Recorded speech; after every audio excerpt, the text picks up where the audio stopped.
Science and fun class 11। तो मेरे प्यारे प्यारे बच्चों, आज हम लोग cell the unit of life chapter का लास्ट लेक्चर डिस्कस करने वाले हैं, जिसमें बाकी के बचे हुए जितने भी सेल ऑर्गेनल्स थे, जो बच गए थे, जो रह गए थे, वो सब कुछ हम लोग आज डिस्कस करेंगे। एंड मोस्ट प्रोबेबली अगले लेक्चर में मैं आपको इस चैप्टर के बहुत सारे एमसीक्यूज प्रैक्टिस करवाऊंगी। So let's get started with a new lecture of the chapter cell the unit of life. Now, जो सबसे मेन इम्पॉर्टेंट सेल ऑर्गेनल है, जो हमारा सेल का न्यूक्लियस है, जिसे हम ब्रेन ऑफ द सेल भी बोलते हैं, बिकॉज न्यूक्लियस कंट्रोल करता है सारी एक्टिविटीज जो भी होगी इनसाइड द सेल। वो सारी चीजें हम लोग आज के लेक्चर में पढ़ेंगे अबाउट द न्यूक्लियस। सो सबसे पहले न्यूक्लियस जो है वो सबसे पहले डिस्क्राइब किया था रॉबर्ट ब्राउन ने। रॉबर्ट हुक और रॉबर्ट ब्राउन दोनों अलग अलग इंसान हैं। रॉबर्ट हुक ने सेल के बारे में डिस्क्राइब किया था, एक सेल के बारे में एंड लिविंग सेल के बारे में, एंड रॉबर्ट ब्राउन ने न्यूक्लियस को डिस्क्राइब किया था। सो ब्राउन और हुक में कंफ्यूज नहीं होना। अगर आपको लगता है कि कंफ्यूज हो सकते हैं और भूल सकते हैं, जो कि सही बात है, कोई भी भूल सकता है, तो ऐसे याद रखो कि न्यूक्लियस जो है ना, वो बहुत ही डेंस दिखने वाला एक सेल ऑर्गेनल है, little bit brownish in colour. तो ब्राउनिश इन कलर अगर न्यूक्लियस है तो उसका रॉबर्ट ब्राउन ने डिस्क्रिप्शन दिया। ऐसे करके आप इस निमोनिक को यूज कर सकते हो। Now the material of the nucleus stain by the basic dyes was given by the name chromatin by Fleming. तो फ्लेमिंग ने क्रोमेटिन नाम दिया था, जो न्यूक्लियस को स्टेन करने के बाद जो मटेरियल हमें नजर आता है। क्रोमेटिन फाइबर्स, नॉर्मली एक सेल के पास एक ही न्यूक्लियस होते हैं एंड कुछ सेल्स के पास more than one nucleus cells भी होते हैं। जब आप लोग बायोलॉजिकल क्लासिफिकेशन पढ़ रहे होगे ना, वो भी मैं चैप्टर बहुत जल्दी स्टार्ट करूँगी, तो उसमें आप लोग पढ़ोगे फंगस के बारे में। फिर आप लोग जब एनिमल किंगडम पढ़ोगे तो उसमें भी आप कुछ फाइलम्स के बारे में पढ़ोगे, जिनके सेल्स में एक से ज़्यादा न्यूक्लियस होता है, जिसे हम एक मल्टी न्यूक्लिएटेड कंडीशन बोलते हैं। तो उसके बारे में यहाँ पे बात की जा रही है। सो सम मैच्योर सेल्स लैक न्यूक्लियस, जैसे कि हमारे बॉडी में जितना भी आरबीसी है, रेड ब्लड सेल्स जो हैं हमारे बॉडी में, जो मैच्योर आरबीसीज हैं, उनमें बिल्कुल भी न्यूक्लियस नहीं होता है, right. And sieve tube cells of vascular plant, जितने भी वैस्कुलर प्लांट्स होते हैं उनके सीव ट्यूब सेल्स में भी न्यूक्लियस नहीं होता। So this is the structure, this is the diagram of nucleus. Nucleus का सबसे ऊपर का जो लेयर है वो मेम्ब्रेनस होता है, न्यूक्लियर मेम्ब्रेन से ये कवर्ड होता है। न्यूक्लियस के अंदर आप देखोगे छोटे छोटे आपको पतले पतले फाइन थ्रेड के जैसा स्ट्रक्चर दिखेगा, जिसे हम कहते हैं क्रोमेटिन, है ना। और उसी को थोड़ा सा आप और ज़्यादा डेंस करके देखोगे तो आपको डीएनए नज़र आएगा। और वो डीएनए कहाँ पर सिचुएटेड होता है? न्यूक्लियोलस में। न्यूक्लियस के अंदर भी एक बहुत ही डेंस जैसा एक स्ट्रक्चर पाया जाता है, जिसे हम न्यूक्लियोलस बोलते हैं। फिर हम आ जाते हैं कि न्यूक्लियस में कौन से फेज में सेल डिवीजन, आप लोगों को मैं अगले चैप्टर में वो पढ़ाऊंगी, मतलब जो हमारा अगला लेक्चर होगा वो सेल डिवीजन का होगा। बट स्टिल अभी आपने पहले से तो पढ़ा ही होगा कि कितने सारे फेजेस होते हैं। क्लास 10 में तो आप लोगों ने थोड़ा बहुत पढ़ा होगा, है ना, माइटोसिस, मियोसिस टाइप का कुछ भी, prophase, metaphase, anaphase, telophase, right. तो इंटरफेज न्यूक्लियस में, इंटरफेज जानते हो, जब आप लोग इस क्लास में मतलब 11th के लेवल की जब सेल डिवीजन पढ़ रहे होगे तो आपको इंटरफेज पता चलेगा कि वो भी एक फेज होता है सेल डिवीजन के टाइम पे, और वो लॉन्गेस्ट फेज होता है। तो वहाँ पर उस फेज में जो न्यूक्लियस है वो न्यूक्लियस क्या कंटेन करेगा? एक न्यूक्लियर एनवेलप कंटेन करेगा। एक न्यूक्लियर एनवेलप यानी कि एक मेम्ब्रेनस स्ट्रक्चर। फिर न्यूक्लियर मैट्रिक्स, जिसे हम न्यूक्लियोप्लाज्म भी बोलते हैं। न्यूक्लियस के अंदर प्रेजेंट जो फ्लूइड जैसा स्ट्रक्चर होता है उसे हम कहते हैं न्यूक्लियोप्लाज्म। फिर हमें दिखेगा क्रोमेटिन और हमें दिखेगा न्यूक्लियोलस, ठीक है। तो chromatin and nucleolus, nuclear matrix and nuclear envelope, चार चीजें हमें दिखाई देगी न्यूक्लियस के अंदर during the interphase of cell division. तो ये वाला डायग्राम बहुत ही ज़्यादा प्यारा और बहुत ही ज़्यादा अच्छे तरीके से समझने वाला डायग्राम है। आपको मैंने बताया था कि जो एंडोप्लाज्मिक रेटिकुलम है वो ज़्यादातर न्यूक्लियस के ही अराउंड प्रेजेंट होता है, सिचुएटेड होता है। तो यहाँ पर देखो ये न्यूक्लियस है जिसे इस तरह से बाई सेक्शन में कट कर दिया गया है, दो अलग अलग सेक्शंस में कट कर दिया गया है ताकि आप अंदर का पूरा क्रॉस सेक्शन उसका देख सको।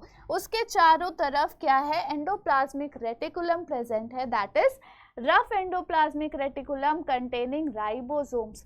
फिर यहाँ पर देखो ये अगर पूरा न्यूक्लियस का स्ट्रक्चर है ये ब्लू वाला, तो इस न्यूक्लियस के ऊपर जो छोटे छोटे रेड रेड डॉट्स बने हुए हैं इसे हम कहेंगे न्यूक्लियर पोर। ठीक है, न्यूक्लियर पोर के अलावा इसके अंदर जैसे अर्थ का होता है ना, अर्थ का क्रस्ट, फिर मेंटल, फिर कोर, तो वो कोर कितना छोटू सा दिखता, तो छोटा ही है पर है तो वो ह्यूज। तो वो कोर कितना आपको डेंस दिखता है ना, कहते हैं कि उसमें लिक्विड फॉर्म में मेटल्स प्रेजेंट होते हैं। तो यहाँ पर वैसा ही एक स्ट्रक्चर, अगर ये अर्थ है तो वो उसका कोर है, वैसा ही न्यूक्लियोलस होता है जिनके बाहर क्रोमेटिन फाइबर्स प्रेजेंट होते हैं और न्यूक्लियस के अंदर डीएनए के मॉलिक्यूल्स आपको विजिबल हो जाते हैं। न्यूक्लियर एनवेलप है जो इसे पूरी तरह से कवर कर रहा है, वो मेम्ब्रेन जो न्यूक्लियस को कवर कर रहा है। नाउ न्यूक्लियर एनवेलप क्या है?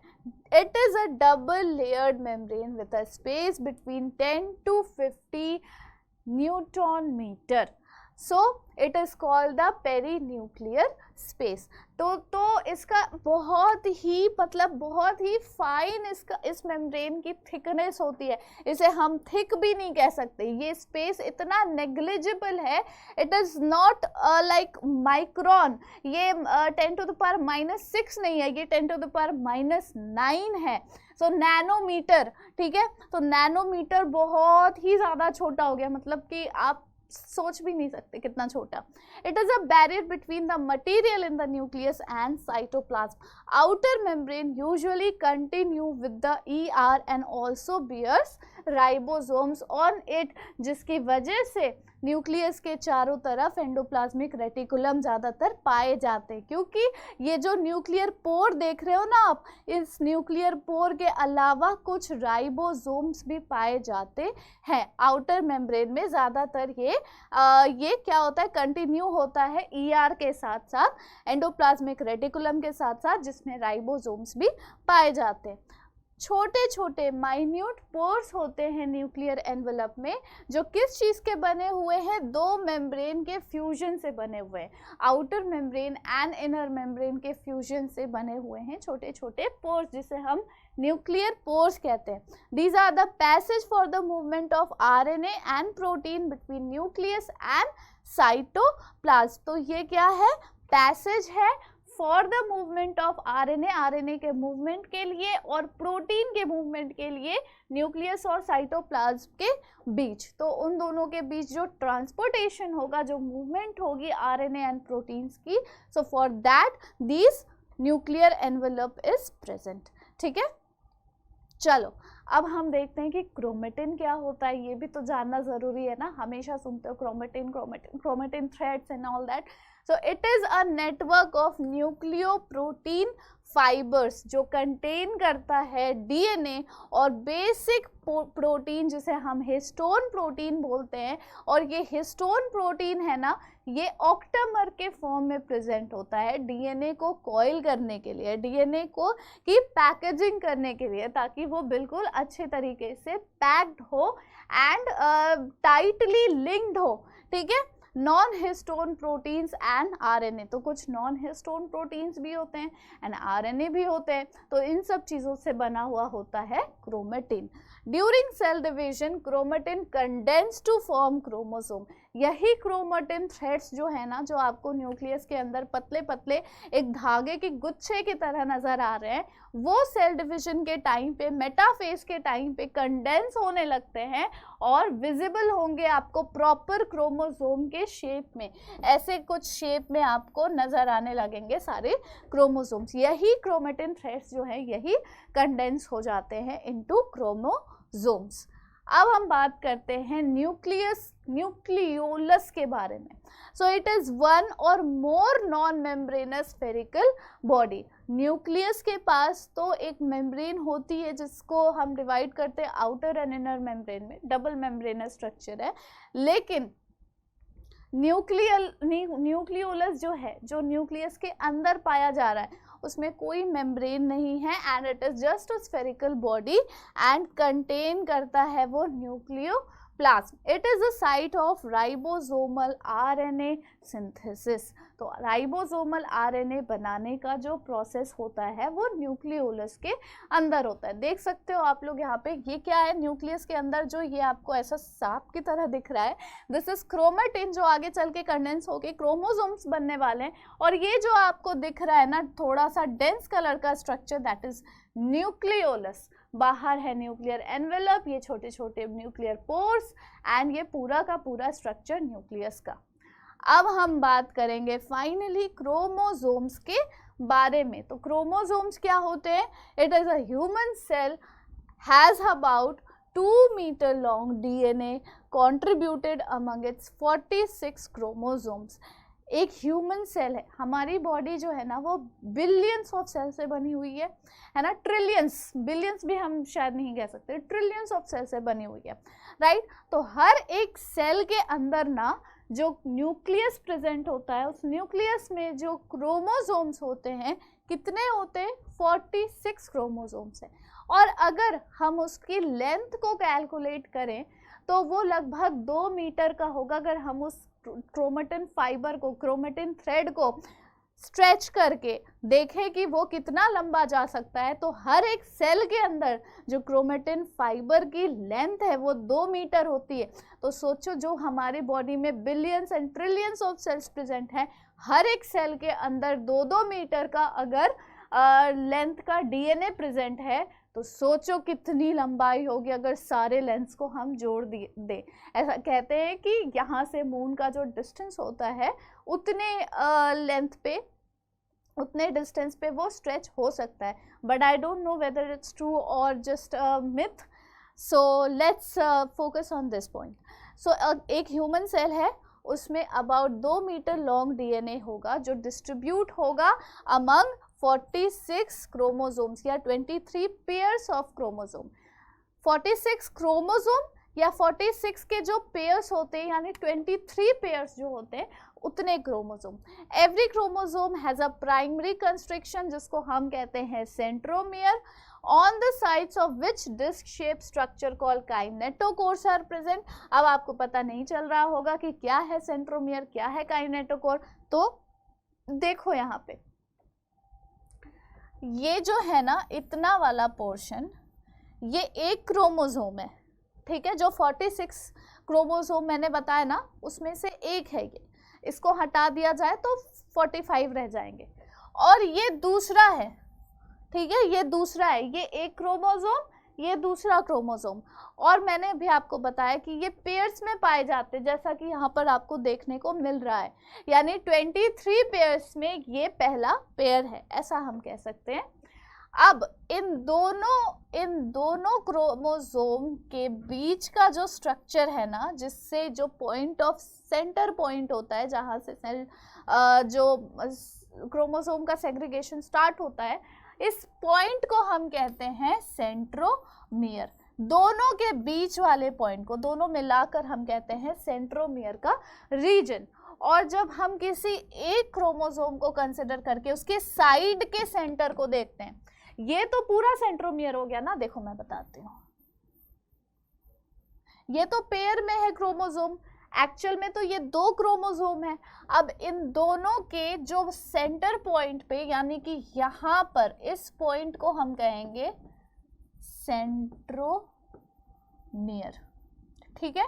और काइनेटोकोर हम पता है किसको कहेंगे, अभी बताती हूँ। ये वाला पोर्शन और ये वाला पोर्शन, ठीक है, ये और ये क्या हो गया? काइनेटोकोर। ठीक, समझ में आ गया आप लोगों को? चलो अब हम लोग आगे चलते हैं। Now based on the position of centromere, chromosome भी 4 अलग अलग टाइप्स के होते हैं। सबसे पहले मेटासेंट्रिक क्रोमोसोम, सेंट्रोमियर के पोजीशन पे, मतलब वो सेंट्रोमियर जो है उसके जो दोनों विंग्स है ना क्रोमोसोम्स में, जो क्रोमेटिड जिसको हम बोलते हैं, देखो इस वाले पोर्शन को हम क्या कहेंगे, इसे हम कहेंगे क्रोमेटिड, ये है सेंट्रोमियर, और सब मिला के हम कहेंगे अ पेयर ऑफ क्रोमोसोम। ठीक, तो उसके बेसिस पे यानी सेंट्रोमियर के बेसिस पर जो टाइप्स होते हैं, सबसे पहला टाइप होता है मेटासेंट्रिक, यानी एग्जैक्ट मिडिल में प्रेजेंट होगा सेंट्रोमियर, यानी कि नीचे वाले दोनों सिस्टर क्रोमेटिड की जो लेंथ होगी उतनी ही ऊपर वाले दोनों सिस्टर क्रोमेटिड की लेंथ होगी, बिल्कुल मिडिल में प्रेजेंट है सेंट्रोमियर, तो ये हो जाएगा मेटासेंट्रिक क्रोमोसोम।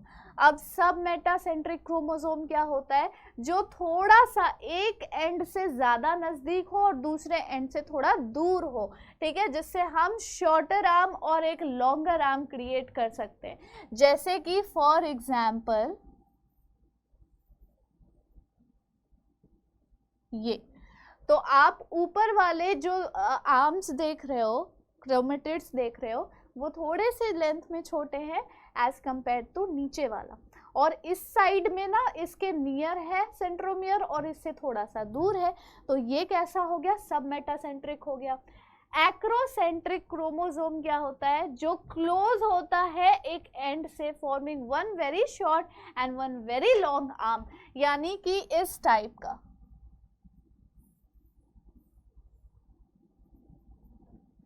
इस टाइप के जो क्रोमोसोम्स होते हैं इसे हम कहते हैं एक्रोसेंट्रिक क्रोमोसोम। क्या कहते हैं, एक्रोसेंट्रिक क्रोमोसोम, जिसमें एक एंड पे बहुत, एक एंड के बहुत नियर, बहुत क्लोज सेंट्रोमियर प्रेजेंट होता है, जबकि दूसरे एंड से बहुत दूर होता है, जिसके वजह से हम बहुत ही शॉर्ट आर्म और बहुत ही लॉन्गर आर्म क्रिएट कर देते हैं, तो दिस इज एक्रोसेंट्रिक।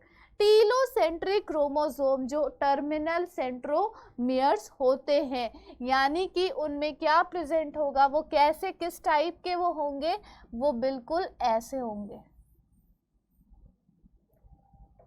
वो बिल्कुल ऐसे होंगे, ऐसे वाले क्रोमोसोम को हम कहते हैं टीलोसेंट्रिक, ठीक है, टीलोसेंट्रिक क्रोमोसोम, बिल्कुल पोल पे, मतलब एकदम ही लास्ट वाले एंड पे, टर्मिनल एंड पे जहां पर सेंट्रोमियर प्रेजेंट होगा, उसे हम कहेंगे टीलोसेंट्रिक।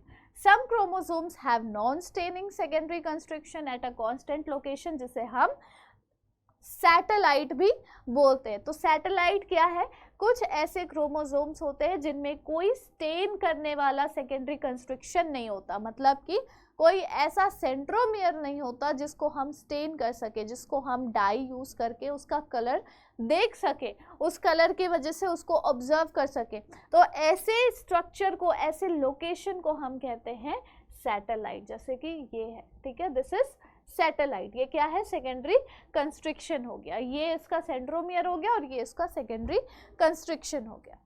अब हम आ जाते हैं अगले सेल ऑर्गेनल पे। फाइनली न्यूक्लियस खत्म हो गया। अब देखो न्यूक्लियस में आप लोगों ने क्या क्या पढ़ा। सबसे पहले आप लोगों ने पढ़ा न्यूक्लियर एनवेलप के बारे में, जिसे हम न्यूक्लियर मेम्ब्रेन भी बोल सकते हैं। फिर आपने पढ़ा न्यूक्लियोप्लाज्म के बारे में, आपने पढ़ा न्यूक्लियोलस के बारे में, आपने पढ़ा क्रोमेटिन के बारे में, आपने पढ़ा क्रोमोसोम्स के बारे में, आपने पढ़ा टाइप ऑफ क्रोमोसोम्स के बारे में, एंड आपको सेंट्रोमियर, काइनेटोकोर एंड एवरीथिंग सब कुछ क्लियर हो गया। डीएनए की लेंथ वगैरह सारी चीज़ें आपको क्लियर हो चुकी हैं।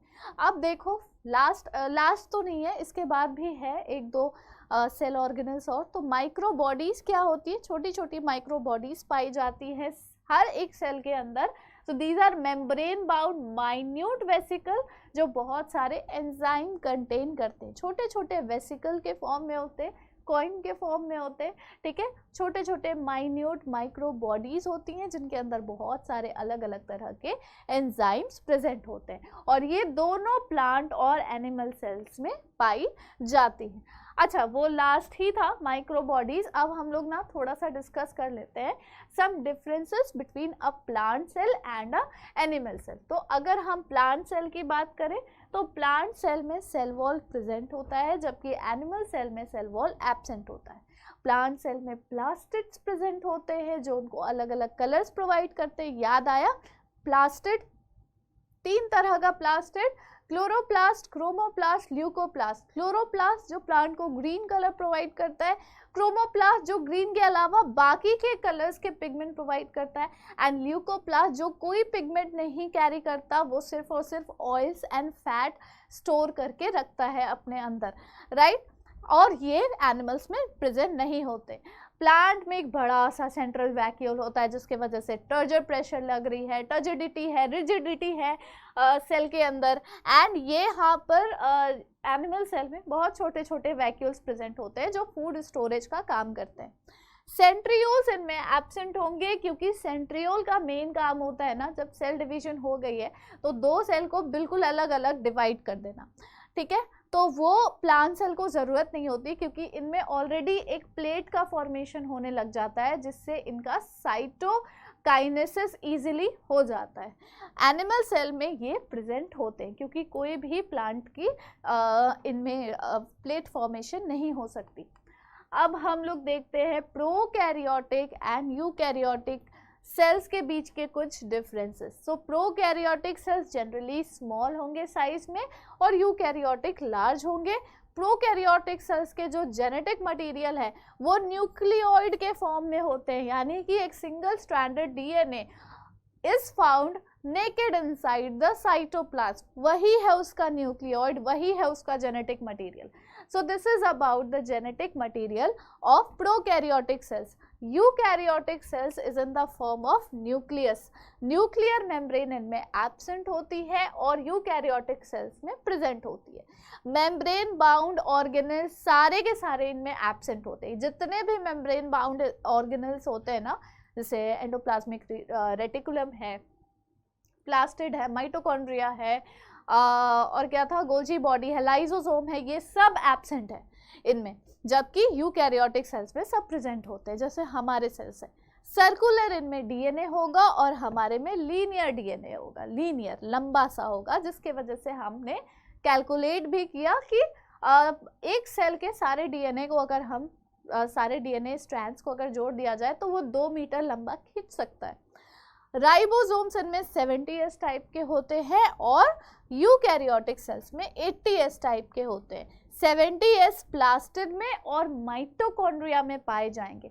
अभी मैंने आपको लास्ट लेक्चर में ही बताया था कि प्लास्टिड और माइटोकॉन्ड्रिया एक ऐसा सेमी ऑटोनोमस सेल ऑर्गेनल है जिनके पास खुद का डीएनए है, खुद का राइबोसोम है और खुद के आरएनए भी है, ठीक है। तो ये सारी चीज़ें, सारा काम, प्रोटीन बनाना हुआ, वेरियस एंजाइम्स बनाना हुआ, ये सब कुछ वो खुद भी कर सकते हैं, सेल हो चाहे ना हो, बट उनको सेल के अंदर ही रहना है तो उनके पास कोई ऑप्शन नहीं है, ठीक है। तो माइटोकॉन्ड्रिया और प्लास्टिड में जिस तरह के राइबोसोम्स पाए जाते हैं ना, वो होते हैं 70S टाइप के राइबोसोम्स, जबकि इन दोनों सेल ऑर्गेनेल के अलावा जो रियल वाले राइबोसोम्स यूकैरियोटिक सेल्स में पाए जाते हैं वो होते हैं 80S टाइप के राइबोसोम्स, ठीक है, developed, more developed. And prokaryotic cells में सिर्फ और सिर्फ 70S टाइप के ही राइबोसोम्स पाए जाते हैं, उसके अलावा उनमें किसी भी तरह के राइबोसोम्स नहीं पाए जाते। तो दैट्स इट बच्चों फॉर टुडेज लेक्चर। चलो एक बार फिर से ना हम लोग क्या करते हैं, सारी चीज़ें फिर से रिवाइंड कर देते हैं एंड फटाफट से रिवाइज करते हैं। सो अबाउट न्यूक्लियस सबसे पहले डिस्क्राइब किया था रॉबर्ट ब्राउन ने इसे इन 1831, और जो मटेरियल न्यूक्लियस में स्टेन हो सकता है डाई के हेल्प से एंड उसे हम ऑब्जर्व कर सकते हैं, उस चीज़ को हम कहते हैं क्रोमेटिन, जो सबसे पहले डिस्क्राइब किया था फ्लेमिंग ने। नॉर्मली एक सेल के पास एक ही न्यूक्लियस होता है, पर कुछ ऐसे सेल्स भी होते हैं जिनमें एक से ज़्यादा न्यूक्लियस होता है, जिसे हम मल्टी न्यूक्लियर स्टेज बोलते हैं। कुछ ऐसे सेल्स भी होते हैं जिनमें बिल्कुल भी न्यूक्लियस नहीं होता, एक भी नहीं होता, और कौन है वो, कौन सा सबसे बड़ा एग्जाम्पल है इसका, हमारा ह्यूमन का आरबीसी। हमारे ह्यूमन सेल्स में जितने भी रेड ब्लड सेल्स हैं, रेड ब्लड सेल्स में आपको एक भी न्यूक्लियस नहीं नजर आएंगे। इंटरफेज स्टेज जब होती है सेल डिवीजन की, उस टाइम पर एक न्यूक्लियस में क्या क्या चीज़ें मौजूद होती है, एक न्यूक्लियर मेम्ब्रेन होगा, एनवेलप होगा, न्यूक्लियर मैट्रिक्स होगा जिसे हम न्यूक्लियोप्लास्ट भी बोलते हैं, क्रोमेटिन होगा, न्यूक्लियोलस होगा। उसके बाद न्यूक्लियर मेम्ब्रेन क्या है, ये क्या है, एक डबल लेयर्ड मेम्ब्रेन है, यानी कि ज़रूर इसके पास आउटर मेम्ब्रेन और इनर मेम्ब्रेन होगी, और उन दोनों मेम्ब्रेन के बीच का जो स्पेस होगा वो 10 to 15 नैनोमीटर का होगा। ये क्या है, एक्चुअल में ये एक बैरियर है between material in the nucleoplasm and the cytoplasm, यानी कि साइटोप्लाज्म में जितना भी मटेरियल प्रोड्यूस हो रहा है और न्यूक्लियोप्लाज्म में जो भी प्रोड्यूस हो रहा है उसके बीच में एक बैरियर होना ज़रूरी है, जो ये है। आउटर मेम्ब्रेन यूजुअली कंटिन्यू हो जाता है ER से, यानी एंडोप्लाज्मिक रेटिकुलम से, जिनमें बहुत सारे राइबोसोम्स भी होते हैं। न्यूक्लियर एनवेलप के पास छोटे छोटे माइन्यूट पोर्स होते हैं जो बने होते हैं दोनों मेम्ब्रेन के फ्यूजन से, right. These are the passage for the movement of RNA and protein between nucleus and cytoplasm. Chromatin क्या होता है, एक नेटवर्क है न्यूक्लियोप्रोटीन फाइबर्स का जो कंटेन करता है DNA और बेसिक प्रोटीन जिसे हम हिस्टोन बोलते हैं। हिस्टोन यूज होता है DNA के पैकेजिंग के लिए। नॉन हिस्टोन प्रोटीन्स और RNA भी प्रेजेंट होता है क्रोमेटिन के अंदर। सेल डिवीजन के टाइम पर यही क्रोमेटिन कंडेंस होके फॉर्म कर जाती है क्रोमोसोम्स। तो अब हम लोग देखेंगे न्यूक्लियोलस क्या है, एक स्फेरिकल बॉडी है न्यूक्लियस के अंदर जिसके अंदर क्या है, न्यूक्लियोप्लाज्म है। It is a site for ribosomal RNA synthesis. Chromosome क्या है, जो क्रोमेटिन कंडेंस हुआ और क्रोमोसोम बना, अगर उस क्रोमोसोम को हम मतलब खोल के देखें कि उसमें है क्या भाई, तो आप देखोगे कि हर एक सेल में कितने हैं, 2 मीटर लंबे DNA हैं जो पूरे 46 क्रोमोसोम्स में आपस में डिवाइड किए गए। 2 मीटर को डिवाइड कर दो 46 क्रोमोसोम्स में, तो एक क्रोमोसोम में कितना DNA का लेंथ आएगा वो आप खुद कैलकुलेट कर लेना। Every chromosome has a primary constriction जिसको हम बोलते हैं सेंट्रोमियर, और secondary constriction, primary constriction centromere, secondary constriction जो स्टेन नहीं हो सकता, क्या था उसका नाम, satellite, right. On the side of which disc shape का स्ट्रक्चर प्रेजेंट होता है जिसको हम काइनेटोकोर बोलते हैं। और based on the position of centromere 4 अलग अलग टाइप के क्रोमोसोम्स पाए जाते हैं। सबसे पहले मेटासेंट्रिक, जिसमें दोनों क्रोमेटिड का लेंथ इक्वल होता है और बीच में सेंट्रोमियर प्रेजेंट होता है। फिर आ जाता है सब मेटासेंट्रिक, जिसमें एक शॉर्टर आर्म होगा, एक लॉन्गर आर्म होगा, स्लाइटली एक साइड थोड़ा सा क्लोज हो जाएगा सेंट्रोमियर। फिर हम आ जाते हैं एक्रोसेंट्रिक में, जिसमें बिल्कुल ही बहुत ही ज़्यादा छोटा आर्म और बहुत ही ज़्यादा लंबा आर्म हो जाता है, बहुत एकदम नियर टू द एक्सिस पहुंच जाता है। फिर हम आ जाते हैं टीलोसेंट्रिक में, जो बिल्कुल टर्मिनल एंड पे ही सेंट्रोमियर प्रेजेंट होता है। टर्मिनल एंड जहाँ पे ख़त्म हो रहा है वहाँ पे प्रेजेंट होता है, ठीक है। तो 3-4 तरह के अलग अलग क्रोमोसोम्स भी होते हैं। माइक्रोबॉडीज क्या है, मेम्ब्रेन बाउंड माइन्यूट वेसिकल्स है जिनमें बहुत सारे एंजाइम्स प्रेजेंट होंगी। प्लांट और एनिमल सेल दोनों में प्रेजेंट होगा। प्लांट एनिमल सेल का बीच का डिफरेंस भी आपको समझ में आ गया होगा, एंड प्रोकैरियोटिक यूकैरियोटिक के बीच का डिफरेंस भी आपको समझ में आ गया होगा।